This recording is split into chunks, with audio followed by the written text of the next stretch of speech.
Nama saya Fatin Nadira binti Khalif akan memulakan pembentangan pada hari ini yang bertajuk Persamaan dan Perbezaan Metafizik, Epistemologi dan Aksiologi. Pengenalan. Falsafah merupakan ilmu yang berkaitan dengan proses memahami aktiviti berfikir manusia. Selain itu juga, falsafah merupakan pendorong kepada manusia untuk berfikir secara kritis dan kritik. Tujuan falsafah adalah mencari dan membuktikan kebenaran serta memberikan pedoman untuk perkara yang penting dalam kehidupan.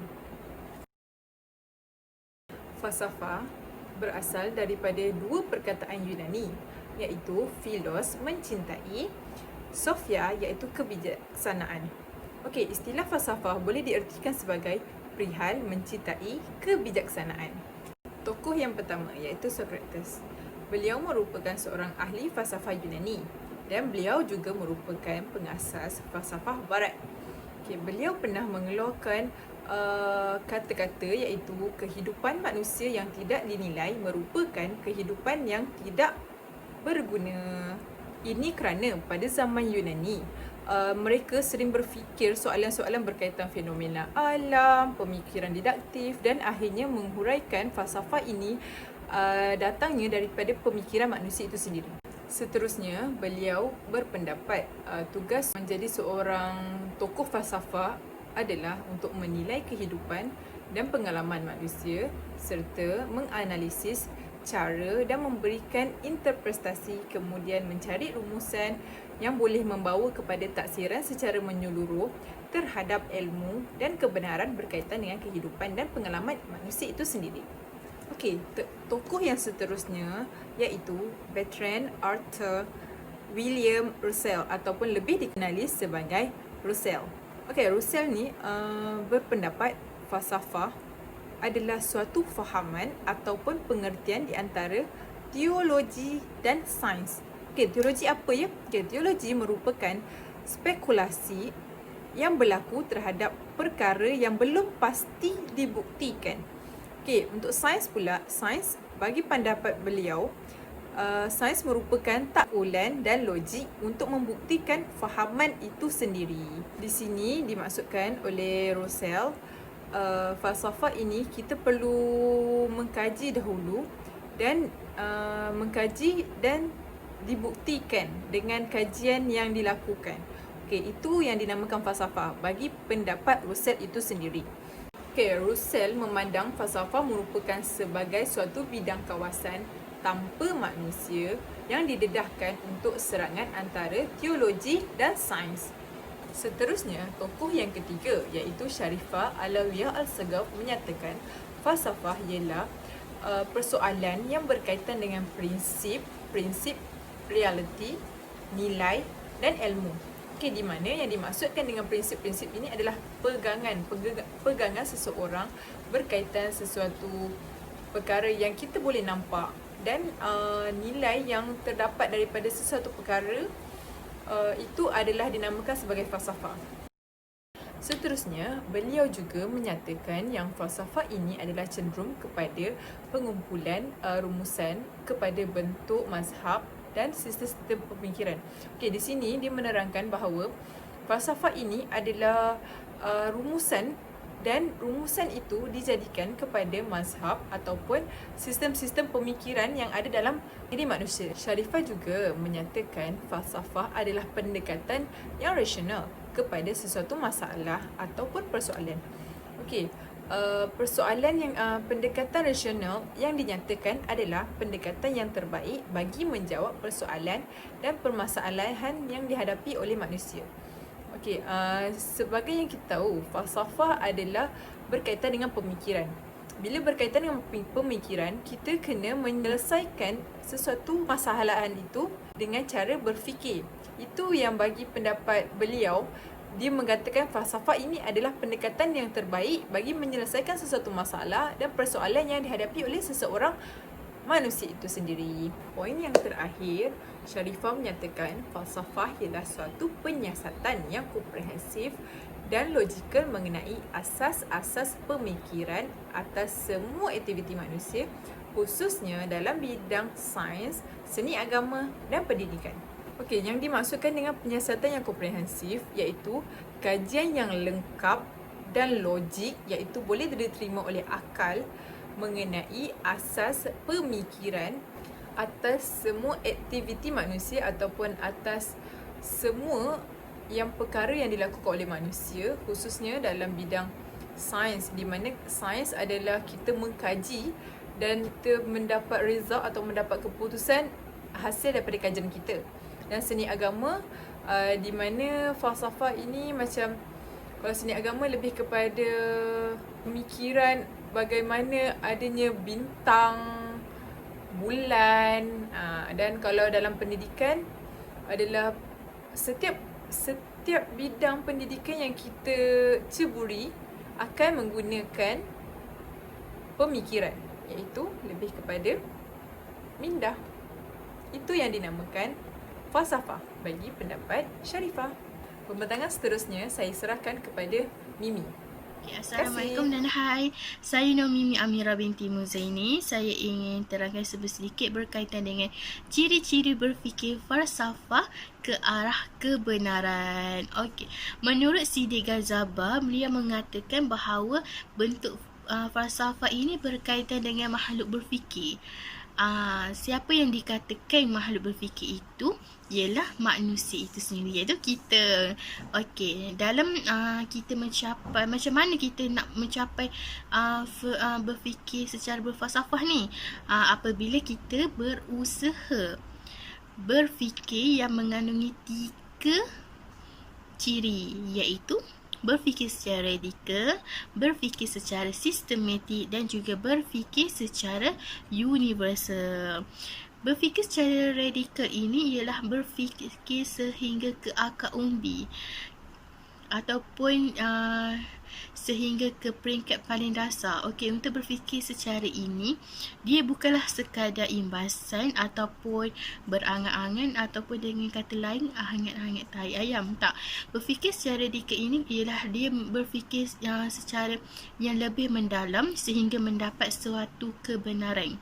Yang kedua ialah berfikir secara sistematik. Berfikir secara sistematik ini adalah berfikir secara logik dan juga tersusun. Dari selangkah demi selangkah, mungkin dari satu pemikiran ini kepada pemikiran lain, dan dia saling berhubungan secara teratur.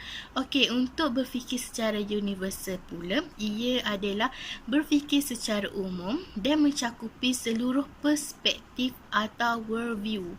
Untuk berfikir secara universal ini, dia lebih kepada, dia tiada khusus dan lebih kepada kebebasan lah dalam berfikir. Saya akan terangkan sedikit berkaitan dengan definisi dan juga konsep metafizik, epistemologi dan juga aksiologi. Metafizik, apa yang dikatakan metafizik? Metafizik ini merupakan cabang utama dalam ilmu falsafah. Metafizik ini ia berkaitan dengan ilmu kajian realiti, kewujudan dan dunia. Kiranya ia berkaitan dengan dunia nyata dan juga dunia yang kita tidak dapat lihat, iaitu alam gaib. Okey, dari mana metafizik ini dapat? Nama metafizik ini dapat, iaitu nama metafizik ini berasal daripada nama tajuk daripada karya Aristo, iaitu Metafizika, yang membawa masuk kepada prinsip pertama.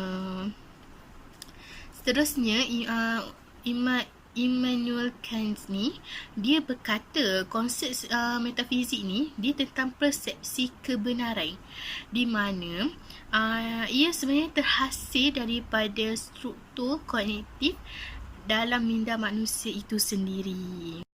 Seterusnya, epistemologi. Okey, apa yang dimaksudkan oleh epistemologi ini ialah pengetahuan, manakala logos pula membawa masuk kepada hujah logik.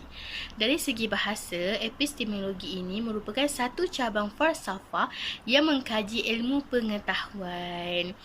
Okey, epistemologi ini ada beberapa mazhab, antaranya mazhab idealism, di mana mazhab ini dia menekankan bahawa penguasaan ilmu ini daripada kesedaran kepada kefahaman. Dan ahli mazhab ini juga mengatakan ilmu yang didapati ini daripada pemikiran rasional atau pengalaman yang subjektif, di mana mereka ni menolak ilmu sebagai refleksi atau otak manusia, iaitu mereka ni tolak refleksi otak manusia terhadap dunia secara objektif. Manakala mazhab materialism ni mengatakan pendekatan ilmu ini daripada kefahaman kepada kesedaran. Dan ahli materialism ni memandang ilmu ni sebagai sesuatu persepsi secara langsung dan refleksi yang pasif. Makanya teori epistemologi ni mereka tidak dapat menghuraikan masalah ilmu itu secara rasional dengan tepat. Seterusnya ialah aksiologi. Okey, aksiologi ini merupakan falsafah yang mengkaji berkaitan dengan nilai. Dalam aksiologi ini ia terbagi kepada dua, iaitu etika dan juga estetika. Aksiologi juga ada dua bahagian juga, iaitu aksiologi idealism dan juga aksiologi pragmatism. Aksiologi idealism ini ia mengatakan nilai ini adalah mutlak dan kekal secara abadi, kiranya tidak berubah. Manakala aksiologi pragmatism ini ia mengatakan nilai ini sebagai relatif atau tertakluk kepada keadaan. Ia boleh berubah mengikut sesuatu keadaan tertentu.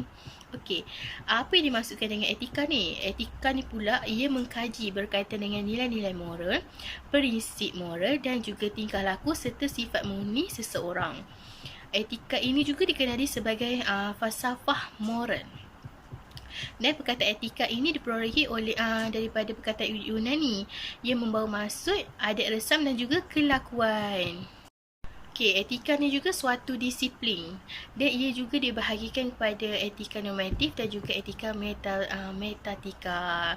Okey, etika normatif ni dia mengkaji dan mencadangkan prinsip-prinsip kelakuan yang betul dan salah, baik ataupun jahat. Pada zaman dulu, kebanyakan ahli falsafah ni ia lebih menumpukan kajian berasaskan etika normatif. Dan pada abad ke-19, mereka ni memberi perhatian pula kepada metatika untuk diorang ni mempersoalkan etika dalam kehidupan, asal logika tentang suatu sistem etika dan juga kesahihannya. Seterusnya ialah estetika. Estetika ini ia mengkaji nilai mengenai kecantikan dan juga seni. Okay, istilah estetika ini ia daripada perkataan Yunani yang membawa maksud kepada persepsi diri. Okey, menurut Immanuel Kant, seni ni bukan hanya persepsi kecantikan intrinsiknya, tapi ia sebagai pelibatan penilaian yang subjektif. Apa yang dimaksud dengan intrinsik tu ialah ciri-ciri dan juga sifat seseorang. Okey, bagaimana pula menurut tokoh yang lain? Okey, Plato mengatakan seni ni ia dari segi kecantikan yang ideal dan dengan objek yang cantik. Di situ Plato ini membezakanlah antara kecantikan yang ideal dan juga objek yang cantik. Okey, manakala Aristotle ni ia menganggap kecantikan ini direka dalam bentuk harmoni kerja seni tersebut. Assalamualaikum, saya Azmina dan ini saya akan menerangkan pasal cabang-cabang falsafah. Cabang-cabang falsafah terdiri daripada 3, iaitu metafizik, epistemologi dan aksiologi. Metafizik membicarakan tentang wujud atau membicarakan sesuatu di sebaliknya. Soalan metafizik dibezakan menjadi 3, iaitu ontologi, kosmologi dan antropologi. Metafizik iaitu pada bidang ilmu sains. Metafizik menggunakan bahasa untuk menerangkan gambaran tentang struktur bahan yang dikaji. Teori ini penting dalam menerangkan uji kaji sains. Okey, metafizik ni untuk bahasa mudahnya ialah menerangkan sesuatu perkara tentang ilmu sains dan sebalik daripada suatu objek itu atau topik itu. Okay. Kedua, epistemologi membicarakan tentang terjadinya pengetahuan, sumber pengetahuan, bermulanya pengetahuan itu, batasan, sifat, metod ataupun cara dan kesahihan terhadap pengetahuan. Dalam membuat penyelesaian terhadap masalah berkenaan ilmu sains, epistemologi mengemukakan beberapa teori, iaitu teori fenomena, fiction, skeptisism dan realism. Okey. Epistemologi ni lebih kepada ilmu pengetahuan. Apa terjadi, macam mana terjadinya sesuatu perkara tu, ataupun apa cara, apa batasan objek tersebut ataupun subjektif tersebut. Okay. Yang ketiga iaitu aksiologi, membicarakan tentang tingkah laku atau perbuatan manusia dalam hubungannya yang baik atau buruk. Manakala estetika pula adalah cabang falsafah yang membicarakan tentang keindahan. Okey. Sebenarnya aksiologi kat sini ada dua, iaitu etika atau estetika. Etika daripada disiplin sikap atau perbuatan manusia. Estetika daripada keindahan. Tapi kedua-duanya adalah membicarakan tentang nilai buruk atau nilai baik. Yang seterusnya, epistemologi melibatkan daripada segi persepsi, imajinasi dan kefahaman seseorang. Kan kita tahu tadi epistemologi membicarakan tentang ilmu pengetahuan. Jadi dari segi ilmu pengetahuan macam mana yang manusia tu faham. Daripada kan ada orang imajinasi dia, ada orang gunakan kefahaman daripada teori saja. Mazhab idealism berpendapat ilmu didapati daripada pemikiran rasionalism atau pengalaman yang subjektif. Ilmu tu dapat daripada apa yang dia dah alami atau apa yang dia dah pelajari. Okey, aksiologi pula ada dua, ialah nilai objektif dan subjektif. Nilai adalah objektif jika tidak bergantung pada subjek yang menilai. Nilai adalah subjektif jika bergantung pada subjektif yang menilai. Okey. Seterusnya, nilai berubah. Nilai dikatakan abadi jika telah berlaku daripada zaman dahulu dan berterusan hingga kini tanpa mengira kelas, sosial dan ras. Nilai relatif sesuai dengan kehendak atau harapan manusia. Metafizik, tadi kita tahu ada bagi pada 3. Sekarang sebenarnya ada lagi satu tambahan, iaitu teologi. Okay. Pertama saya akan terangkan pasal ontologi ataupun reality. Teori dari cabang falsafah yang membahas tentang reality. Ontologi adalah ilmu pengetahuan atau ajaran tentang keberadaan. Kosmologi pula mempelajari mengenai pengetahuan ahli falsafah mengenai peraturan-peraturan alam. Antropologi, ilmu yang membicarakan mengenai manusia. Membincangkan adalah mengenai hakikat manusia itu sendiri, bukannya tubuh badan ataupun seperti dalam perubatan, bidang perubatan. Okay. Yang terakhir iaitu teologi, membincangkan mengenai pemikiran falsafah mengenai ketuhanan, lebih kepada agama. Okay.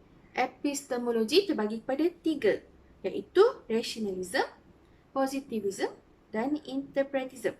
Okay. Rationalism ni falsafah yang menyatakan bahawa akal sumber pengetahuan utama, melibatkan kepercayaan terhadap kemampuan akal fikiran untuk mengetahui dan kebenaran sesuatu perkara.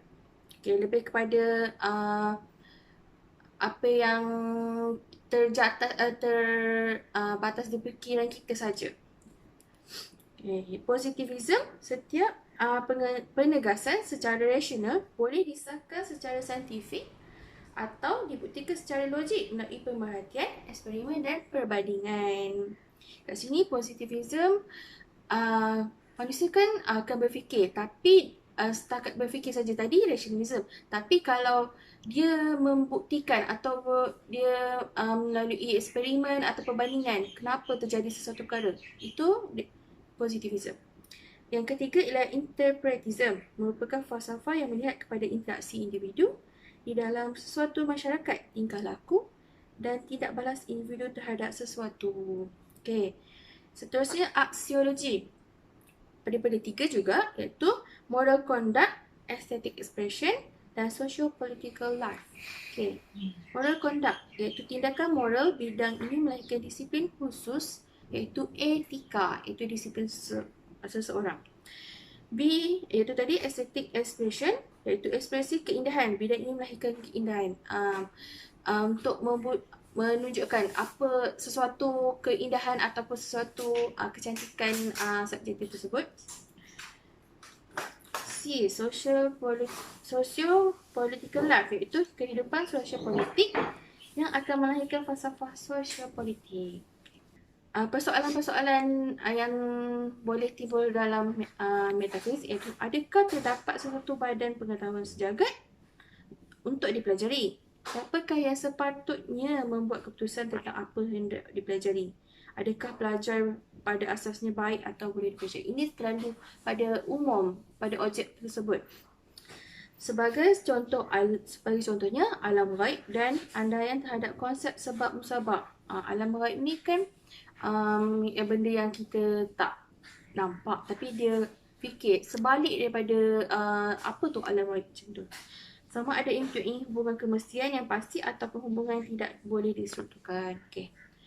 Untuk epistemologi pula, apakah merangkumi pengetahuan? Apa dalam subjek ilmu pengetahuan tu? Ataupun adakah pengetahuan itu tetap atau berubah? Okey. Kaedah epistemologi di mana guru akan mengadakan sesi soal jawab dan menilai kefahaman murid berada di tahap yang sama. Maksudnya cikgu tanya, lepas tu tengok murid tu faham ke tak apa yang dia belajar. Itu setakat teori kan. Okey, aksiologi, apakah itu moral dan bukan moral? Apakah itu kecantikan? Adakah kehidupan mempunyai makna? Nilai-nilai sebalik daripada ilmu yang dia pelajari. Okey, aksiologi, ilmu pendidikan sebagai nilai penggunaan teoretikal, kegunaan untuk sains dan teknologi digunakan untuk falsafah juga. Aksiologi ilmu pendidikan sebagai nilai penggunaan praktikal. Tadi teoretikal dalam pelajaran saja, praktikal ni kita buktikan. Kegunaan untuk latihan pendidikan, kegunaan untuk seni pendidikan. Pula saya akan menceritakan perbezaan metafizik, aplikasi dalam pendidikan. Metafizik boleh diganti kepada ilmu sains. Memang metafizik kebanyakannya pada ilmu sains, membicarakan tentang wujud atau membicarakan sesuatu yang di sebalik perkara yang dipelajari. Dalam bidang ilmu sains di sekolah, metafizik menggunakan bahasa untuk menerangkan gambaran. Lepas tu tentang struktur bahan yang dikaji. Selalunya digunakan dalam uji kaji sains. Okay. Epistemologi, aplikasi untuk mengembangkan ilmu secara produktif. Memberikan satu gambaran umum mengenai kebenaran yang dianjurkan dalam proses pendidikan itu. Merupakan struktur mengorganisasikan konsep asas yang tidak boleh diperoleh daripada pengalaman saja. Maksudnya lepas dia dah berpengalaman, dia dah belajar benda tu, dia kena buat macam kiranya membuktikan dengan perbuatan dia. Lepas tu membincangkan tentang persoalan ilmu seperti bagaimana ilmu diperoleh, daripada mana sumber itu, di sebalik pada ilmu pengetahuan itulah. Aksiologi termasuk pada etika dan estetika yang tadi saya cakap. Bidang falsafah bergantung pada nilai dan ada kalanya teori, nilai dan metanilai. Topik-topik yang patut dibincangkan ialah berkenaan moral, etika dan estetika iaitu keindahan. Ia digunakan untuk membezakan sesuatu permasalahan sekiranya ia bermunasabah atau bernilai. Ini daripada metafizik semula. Okay, subjek sains mengaplikasikan eksperimen berkaitan fenomena. Okay, tahu tadi ilmu ni berkaitan dengan ilmu sains, jadi akan selalunya buat ilmu sains kan eksperimen, mengkaji apa benda ilmu alam ataupun tadi sesuatu alam raib, apa dekat alam raib tu. Tapi kita tahu akal manusia ada batas ni kan.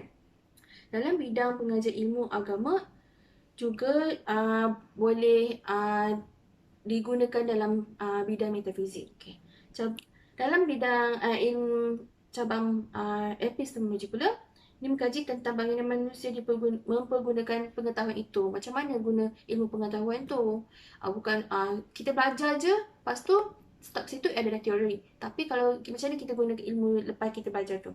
Belajar dapat memperoleh banyak pengetahuan seperti agama, sains, budaya, seni, matematik dan sebagainya. Aksiologi ialah sains nilai. disebut penafsiran nilai. Tadi samalah. Maksudnya semua berkaitan dengan nilai. Tentang kebaikan dan keburukan sesuatu yang dipelajari. Okey, itu sahaja daripada saya. Assalamualaikum and hai, saya Aimah Wahidah. Saya akan perkenalkan tentang persamaan di antara cabang falsafah pendidikan barat dan juga falsafah pendidikan kebangsaan. Metafizik dan etologi. Metafizik mewujudkan persoalan dalam bidang pendidikan. Pelajar akan mula menerokai sekeliling mereka untuk mengetahui dengan lebih lanjut tentang kejadian alam di sekitaran mereka. Metafizik biasanya tidak dapat diselesaikan dengan eksperimen ataupun kajian saintifik. Dan jika dikaitkan dengan mata pelajaran kini, iaitu fizik, metafizik dan fizik adalah dua mata pelajaran yang berbeza. Persoalan-persoalan fizik biasanya dapat diselesaikan melalui eksperimen ataupun kajian saintifik, tetapi melalui metafizik, dia akan menyelesaikan persoalan-persoalan yang kita tidak dapat lihat ataupun kait. Contohnya, kehadiran jin. Biasanya kita tidak dapat lihat dengan mata kita sendiri, tetapi kita boleh merasai dengan naik bulu roma dan sebagainya. Yang kedua adalah epistemologi, ataupun dikenali sebagai teori ilmu yang berteraskan kepada kebenaran. Epistemologi ini telah memberi sumbangan dalam menentukan kurikulum pembelajaran. Kurikulum pendidikan zaman kini lah. Guru berhak untuk menentukan kandungan pembelajaran, berhak menentukan bahan yang ingin digunakan dan menentukan cara penyampaian pembelajaran. Jika dikaitkan dengan ilmu pendidikan zaman kini, kita boleh kaitkan untuk subjek sains, fizik ataupun agama Islam. Contoh untuk subjek sains, guru ingin mengajar tentang tumbuh-saran kehidupan tumbuh-tumbuhan. So, guru perlu bahan yang diperlukan adalah tumbuhan itu sendiri, cahaya, tanah, air dan sebagainya. Aksiologi membahaskan tentang nilai dan estetika, nilai yang baik, nilai yang buruk, nilai yang indah ataupun tidak. Nilai ini dapat menentukan tingkah laku seseorang individu itu dalam pendidikan dan juga dalam perhubungan sosial. Jika dikaitkan dengan pendidikan zaman kini, nilai ini boleh diterapkan dalam diri pelajar melalui subjek pendidikan Islam, pendidikan moral dan seni dan estetika. Contohnya dalam pendidikan moral, guru boleh mengajar kanak-kanak itu bagaimana untuk menerapkan sikap saling menghormati, sopan santun, berjimat cermat dan sebagainya. Tajuk yang seterusnya adalah implikasi falsafah pendidikan barat terhadap falsafah pendidikan kebangsaan. Yang pertama adalah implikasi terhadap pendidikan. Falsafah pendidikan barat telah menjadi rujukan utama dalam tercetusnya falsafah pendidikan kebangsaan kini. Setiap perubahan ataupun pembaharuan yang berlaku dalam falsafah pendidikan kebangsaan akan merujuk semula kepada falsafah pendidikan barat. Hal ini bagi memastikan setiap pembaharuan yang berlaku itu tidak terpesong daripada matlamat utama tercetusnya falsafah. Seterusnya adalah implikasi falsafah terhadap kurikulum. Yang pertama adalah perubahan sukatan pelajaran yang berteraskan kepada KBSR dan KBSM. KBSR akan menekankan kepada 3M, kemahiran 3M iaitu membaca, mengira dan menulis, manakala KBSM akan menekankan kepada kemahiran jeris iaitu jasmani, emosi, rohani, intelek dan sosial. Dan poin saya yang kedua adalah perubahan dari segi bahan pengajaran yang lebih menekankan kepada nilai-nilai murni. Seperti yang kita tahu, guru adalah orang yang rapat dengan kanak-kanak, jadi mereka memainkan peranan penting dalam menerapkan nilai-nilai murni dalam kehidupan seharian. Dan menurut Omar 2008, pendidikan nilai sangat penting bagi membantras gejala dan masalah sosial yang dihadapi oleh masyarakat dan negara. Dan poin saya yang ketiga adalah sistem pendidikan negara yang mula berorientasikan kepada sukatan pelajaran yang bersesuaian. Sukatan pelajaran berdasarkan KBSR dan KBSM tetapi dimasukkan diikuti dengan tahap dan teknik yang bersesuaian dengan umur dan persekitaran kanak-kanak. Implikasi falsafah terhadap pendidik. Yang pertama, guru perlulah menerapkan nilai murni dalam mata pelajaran seharian. Seperti yang saya katakan tadi, guru memainkan peranan penting dalam menerapkan nilai-nilai murni dalam kehidupan seharian pelajar. Yang kedua adalah guru perlulah bersikap profesional dalam pengajaran dan pembelajaran. Mereka ini perlulah bersikap teratur dan sistematik dalam merangka ataupun mereka cipta pengajaran seharian. Hal ini bagi memastikan matlamat falsafah itu tercapai iaitu 3M ataupun jeris. Dan poin yang ketiga adalah Guru perlu memastikan persekitaran pembelajaran yang sesuai, suasana pengajaran yang inklusif di mana perkembangan kanak-kanak itu dapat dirangsang dan tidak terganggu langsung sepanjang hari. Kesimpulannya, apa yang dapat saya simpulkan adalah cabang-cabang falsafah ini adalah pencetus kepada ilmu pengetahuan yang mampu menimbulkan perasaan ataupun minat pada manusia untuk mengkaji perubahan ataupun kejadian alam sekeliling mereka. Cabang-cabang falsafah ini juga bertujuan untuk melahirkan individu yang seimbang dari segi akhlak, dari segi ilmu dan sebagainya. Dan ilmu pengetahuan juga diberikan kepada mereka semua, kepada masyarakat tanpa mengira latar belakang bangsa ataupun jantina.